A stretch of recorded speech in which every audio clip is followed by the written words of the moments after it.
30 अप्रैल को देहरादून में कांग्रेस की होने जा रही संविधान बचाओ रैली को लेकर आज रुड़की के एक निजी होटल में राज्यसभा सांसद नरेश बंसल ने पत्रकार वार्ता का निशाना साधा।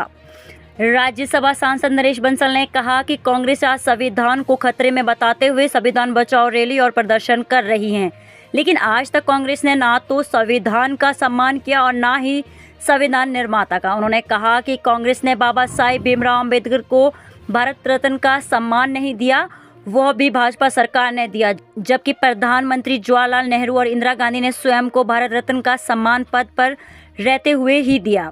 उन्होंने कहा कि कांग्रेस ने संविधान को ही नहीं बल्कि न्यायपालिका, लोकतंत्र एवं मीडिया का भी सम्मान नहीं किया। भाजपा ने सदैव संविधान का पालन और सम्मान किया और संविधान दिवस मनाने की शुरुआत भी भाजपा सरकार में हुई। कांग्रेस द्वारा संविधान बचाओ रैली उत्तराखंड की जनता को महज भ्रमित करने के लिए की जा रही है, जबकि कांग्रेस ने खुद ही संविधान का गला घोटने का काम किया है। वहीं पहलगांव में हुए आतंकी हमले पर उन्होंने कहा कि पहलगांव में हुई निर्दोष लोगों की हत्या का बदला लिया जाएगा।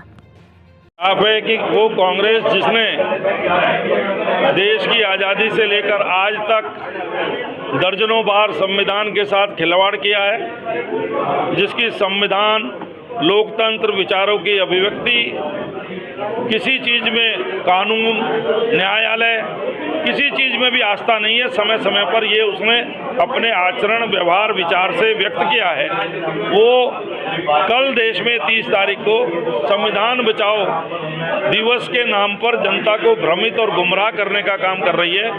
उसका पर्दाफाश करने के लिए मैंने आपको बताने का प्रयत्न किया है कि किस प्रकार से समय समय पर कांग्रेस के नेहरू जी हों, इंदिरा जी हों, राजीव गांधी हों, मनमोहन सिंह हो, सोनिया गांधी जी हो, राहुल गांधी हो, सबने संविधान के साथ हर कदम पर खिलवाड़ किया है और केवल अपनी सत्ता को बनाए रखने के लिए चाहे जो संशोधन करना पड़ा वो किया है।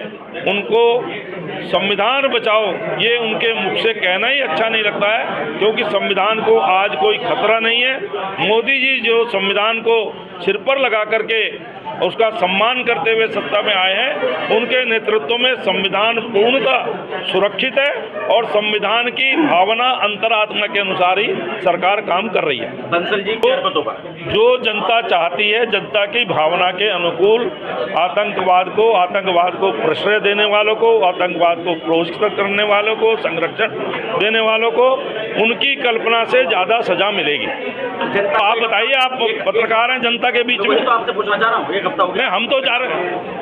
आप क्या चाहते हैं कि तुरंत 1 मिनट में हो जाएगा? मैं ये चाहता तो नहीं होता, तरीका होता है ना हर चीज का। क्या सजा होगी? सेना अपने हिसाब से करेगी, कोई आप और मैं तो जाके वहाँ लड़ने वाले नहीं। जी जी, सेना ने लड़ना है तो सेना अपने हिसाब से देखेगी क्या होना चाहिए, टुकड़े होने चाहिए पाकिस्तान के, हमला होना चाहिए, मतलब क्या होना? आतंकवाद की कमर तोड़ने के लिए जो कुछ आवश्यक हो वो होना चाहिए। पहलगाम में जो ये वहाँ के जो लोग, निजी लोग जो मिले हुए हैं, फ्यूचर वाले आ रहे हैं, बहुत सारी चीजें खुल के आ रही हैं, उनके साथ में क्या होना चाहिए? NIA जांच कर रही है, जो उसमें अपराधी होगा उसको सजा मिलेगी।